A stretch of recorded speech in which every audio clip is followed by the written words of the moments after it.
열왕기상 17장 7절에서 9절. 땅에 비가 내리지 아니하므로 얼마 후에 그 시내가 마르니라. 여호와의 말씀이 엘리야에게 임하여 이르시되 너는 일어나 시돈에 속한 사르밧으로 가서 거기 머물라. 내가 그곳 과부에게 명령하여 내게 음식을 주게 하였느니라. 안녕하십니까. 성경으로 시작하는 하루 김 목사입니다. 이 시간은 사람을 통해 일하시는 하나님 편으로 여러분을 만납니다. 오늘은 엘리야를 통해 일하시는 하나님 세 번째 시간입니다. 지난 시간에 본 것처럼 엘리야는 하나님의 말씀에 순종하여 아합 왕 앞에 가서 이스라엘의 가뭄을 선포했습니다. 감히 왕 앞에서 그랬으니 죽은 목숨이나 마찬가지였습니다. 그런데도 엘리야는 무사히 그 자리를 빠져나왔습니다. 살아있는 것만 해도 하나님의 은혜였습니다. 하나님은 엘리야를 그릿시냇가로 인도하셨습니다. 그곳에서 몸을 숨기면서 살게 하셨습니다. 주님은 까마귀를 명하여 떡과 고기를 공급해 주셨습니다. 왜 이거밖에 안 되냐고 불평할 수도 있지만 분명히 이건 감사할 일이었습니다. 비록 숨어서 지내느라 고생스럽긴 해도 하나님께서 생명의 위협을 피할 길을 내주신 것이 감사한 것입니다. 꼼짝없이 굶어 죽을 처지에 놓였지만 주님께서 양식도 공급해 주시니 감사할 따름입니다. 하나님의 말씀대로 순종한 엘리야는 그 상황에서도 주님께 감사했을 겁니다. 우리가 주님을 따를 때 부족한 것을 보면 끝이 없습니다. 그러나 먼저 우리에게 베푸신 은혜 그리고 공급해 주시는 모든 것을 보면 감사할 수 있습니다. 먼저 하나님께 감사하는 것이 하나님 말씀을 순종하는 첫걸음입니다. 그렇게만 지내면 될 줄 알았던 엘리야에게 그런데 또 다른 문제가 발생합니다. 그릿시냇물이 말라버린 겁니다. 그나마 그 물이 있어서 버텨왔는데 그마저 말라버린 겁니다. 숨어서 지내면서 마음을 다잡고 이제 좀 적응할 만하니까 이런 일이 또 벌어집니다. 우리도 그렇습니다. 쉽지 않지만 하나님 말씀을 따라 살면서 조금씩 삶의 모습을 변화시켜 나갑니다. 아쉬움이 있어도 감사하면서 말씀에 적응해 나갑니다. 그런데 좀 적응만 할 만하면 생각지 못한 문제가 발생합니다. 쉬운 일이 없습니다. 그런데 어쩌겠습니까? 지금 시냇물이 마른 것은 엘리야 자신이 아합 왕에게 가서 선포한 대로 가뭄이 온 거니까 뭐라고 할 말도 없습니다. 하나님의 말씀은 한치의 오차도 없으니까요. 그런데 생각해보면 아무리 그래도 이건 좀 너무하다 이런 생각도 듭니다. 엘리야가 자기 개인을 위해 일한 것도 아니고 목숨을 걸고 하나님께서 시킨 일을 하다가 하나님께서 또 숨으라고 해서 그 시냇가에 머문 것인데 거기마저 말라버리면 어떡합니까? 하나님께서 그렇게까지 하실 일인가요? 하나님 말씀대로 다 하고 하나님 일도 열심히 하면 축복을 주셔야 하는 것 아닙니까? 남들 우물물은 다 말라도 지금 엘리야가 있는 그릿시냇 물은 마르지 않아야 하는 것 아닙니까? 하나님은 충분히 그렇게 하실 수 있지 않습니까? 그 정도 돼야 하나님 축복을 받는 사람이라고 말할 수 있지 않습니까? 그래야 주님 일하면서 상급 받는다고 어디 가서 얘기라도 할 수 있지 않습니까? 실제로 우리는 이렇게 많이 생각합니다. 하나님의 일을 열심히 하면 내게 축복이 있고 상급이 있다고 생각합니다. 물론 틀린 말은 아닙니다. 하나님도 그런 약속을 우리들에게 분명히 하고 계시니까요. 그런데 문제는 하나님의 축복과 상급을 우리 마음대로 정의한다는 데 있습니다. 그저 우리 생각대로 되는 게 복이고 내가 받고 싶은 것을 받는 게 상급이며 내가 얻고 싶은 만큼 아니 그 이상 얻는 것이 풍성함이라 생각합니다. 그러다 보니 우리는 신앙생활을 할 때나 헌금을 할 때나 하나님의 일을 할 때나 혹은 기도를 할 때 하나님과 무슨 거래를 하듯이 하려는 모습들이 나타납니다. 내가 이만큼 했으니까 내가 바라는 것들을 꼭 주세요. 이런 식입니다. 그래야 내가 복받은 것이고 그래야 내가 상급을 받는 것이라 생각합니다. 악착같이 기도하면서 그런 것들을 기어이 받아내려고 합니다. 과연 그런 겁니까? 정말 그런 것이 축복이고 그게 상급입니까? 하나님도 우리처럼 그렇게 생각하십니까? 사실 조금만 더 생각해봐도 그렇지 않다는 것을 알게 됩니다. 하나님의 자녀, 하나님의 일꾼에게 주시는 복과 상급은 하나님께서 정하시는데 어떻게 거래가 되겠습니까? 내용이나 시기나 방법도 다 주님께서 정하시고 주시는 것입니다. 그런데 어떻게 우리가 그런 걸 정해놓고 달라 말라 할 수가 있습니까? 하나님께서 복과 상급을 주신다 약속하셨으니 분명히 주시는 건 맞겠지만 우리 생각과는 분명히 다르다는 것을 알아야 합니다. 예를 들면 우리는 미련하고 탐욕적이어서 떡 대신 뱀을 달라고 할 수도 있습니다. 우리 생각에 뱀이 최고의 복이고 상급이라고 그렇게 잘못 생각하고 있을 수도 있습니다. 그런데도 그걸 받고 싶어서 밤낮으로 때를 쓰며 기도하고 그걸 더 받아내려고 헌금도 하고 그걸 위해서 헌신도 하고 전도도 합니다. 그러고 난 다음에는 하나님 앞에 무슨 청구서를 내밀듯이 청구합니다. 그런데 뱀을 하나님께서 주면 우리가 뱀에 물려 죽을 수가 있습니다. 그걸 아시는 하나님께서 뱀을 주시면 그것은 선하신 하나님이 아니지 않습니까? 주님의 말씀하신 대로 자녀가 떡을 달라는데 뱀을 줄 아버지가 어디에 있습니까? 자녀가 잘못 구해도 아버지가 알아서 보기에 또 실제로 좋은 것을 주시는 것이 맞는 아버지 아닙니까?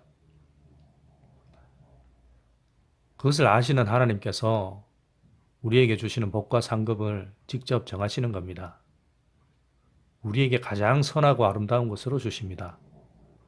비록 우리가 구하는 것과는 많이 다를 수 있습니다. 그러나 그게 가장 좋은 것입니다. 이걸 모르기 때문에 우리는 당장 내 생각대로 안 되면 불평하고 내 기도대로 안 되면 응답 안 된다고 시험에 들고 그러는 겁니다. 그러다가 때로는 내가 원하는 바대로 뱀을 준다는 이단이나 사이비들을 따라가 버립니다. 지금 엘리야 앞에 시냇물이 말라버린 일도 마찬가지입니다. 우리가 보기에는 시냇물 정도는 그대로 주실 수 있지 않느냐고 생각하지만 하나님은 분명히 다른 뜻이 있으신 겁니다. 하나님의 자녀가 열심히 주님의 일을 해도 물이 마를 수 있다는 것을 보여주십니다. 그게 축복이나 상급을 못 받는 게 아니란 것을 주님은 보여주십니다. 하나님은 또 다른 진정한 복과 상급을 준비하고 계신다는 의미입니다. 예수님께서 보리떡 5개와 물고기 2마리로 5,000명을 먹이고도 12바구니가 남는 오병이어의 놀라운 기적을 일으키셨을 때를 생각해 보십시오. 그 놀라운 기적을 바로 옆에서 체험한 제자들은 얼마나 가슴이 뛰었겠습니까? 예수님과 함께 한다면 최소한 굶어 죽을 일은 없다고 확신하지 않겠습니까? 주님과 함께 하나님의 일을 한다는 것이 얼마나 감사하겠습니까? 예수님 말씀이라면 뭐든지 다 할 수 있겠다 이런 생각을 하지 않겠습니까? 그런데 그때 예수님은 제자들에게 배를 타고 호수 건너편으로 가라고 하십니다. 예수님은 따로 산으로 가시며 제자들에게는 배를 타고 밤에 호수를 건널 것을 명령하신 겁니다. 그렇게 하는 제자들 배가 한밤중에 심한 풍랑을 만납니다. 아무리 어부 출신들이 많아도 손을 쓸 수 없을 정도로 큰 풍랑이었습니다. 아무런 대책 없이 전부 다 죽을 지경이라고 탄식합니다. 다들 쓰러집니다.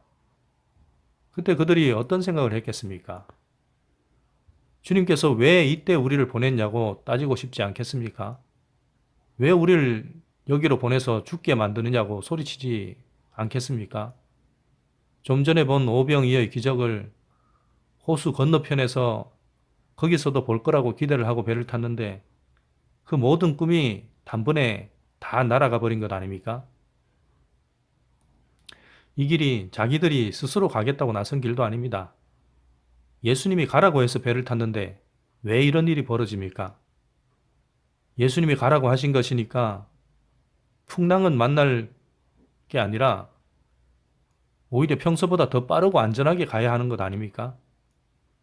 그런데 주님은 그게 아니라는 것을 지금 깨닫게 하시는 겁니다. 바로 오병이어의 기적에 취한 사람들의 착각을 깨뜨리시는 겁니다. 오병이어를 보고 땅의 양식에 축복과 상급에 초점을 두는 사람들의 어리석음을 깨뜨리시는 겁니다. 주님의 일을 자기들 마음대로 생각하는 그런 착각을 깨는 것입니다. 주님이 보내신 길에도 엘리야처럼 시냇물이 마를 수 있고 제자들처럼 큰 풍랑을 만날 수도 있습니다. 악한 사탄 마귀들은 그 길에 방해를 할 수도 있습니다. 그러나 그 모든 것들을 주님은 다 아십니다. 주님은 그 안에서 복과 상급을 제거해버린 것도 아닙니다. 다만 육체의 정욕에 사로잡힌 우리가 주님의 선하신 뜻을 미처 깨닫지 못하는 것뿐입니다. 주님의 복은 우리가 생각하는 대로 그대로 내려지는 것이 아닙니다. 물론 우리가 구하는 것들을 열심히 기도는 해야 합니다. 그러나 예수님의 겟세마네 기도처럼 결국에는 내 뜻대로 마옵시고 아버지의 뜻대로 하옵소서라고 그렇게 기도할 수 있어야 합니다. 그리고는 어떤 상황에서건 하나님의 선하신 뜻이 이루어진다는 것을 믿어야 하는 것입니다. 예수님은 풍랑을 만나 죽을 지경이 된 제자들에게 물 위로 걸어와 주셨습니다. 풍랑을 잠재우시고 친히 배에 올라 그 배가 무사히 목적지에 도착하게 하셨습니다. 그렇습니다. 죽을 지경이 되었다고 죽은 게 아닙니다.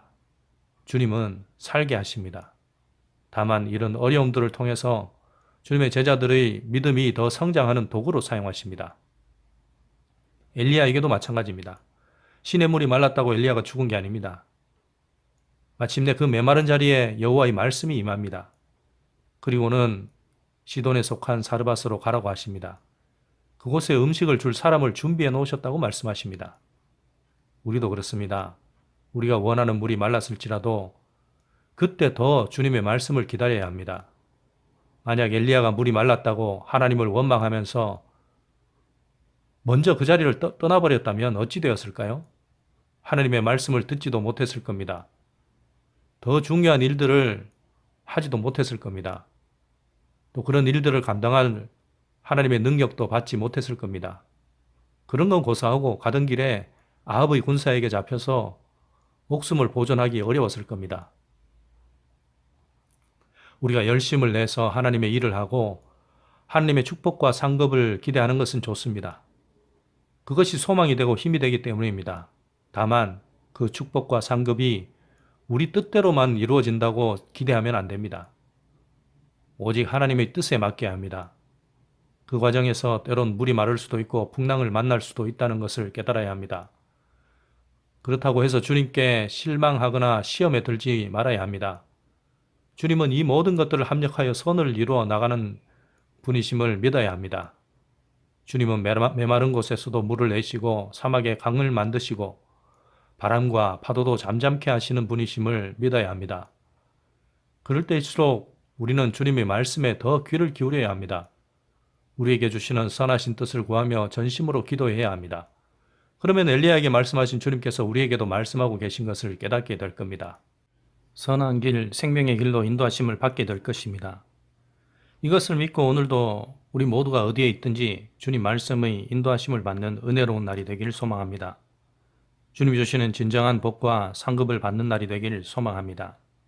함께 기도하시겠습니다. 은혜로우시고 자비로우신 하나님, 찬양과 영광을 올립니다.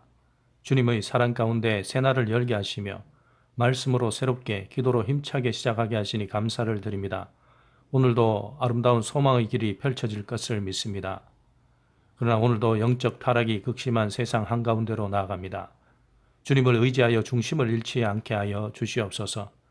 물이 없어 메마르거나 풍랑이 일어나 어려움을 겪더라도 믿음이 요동하지 않게 하시며 오직 주님의 말씀과 성령님의 인도하심을 받게 하소서. 주님께서 참된 복과 상급을 주실 것을 믿습니다. 모든 영광을 주께 올리며 나의 주 예수 그리스도 이름으로 감사하며 기도드립니다. 아멘.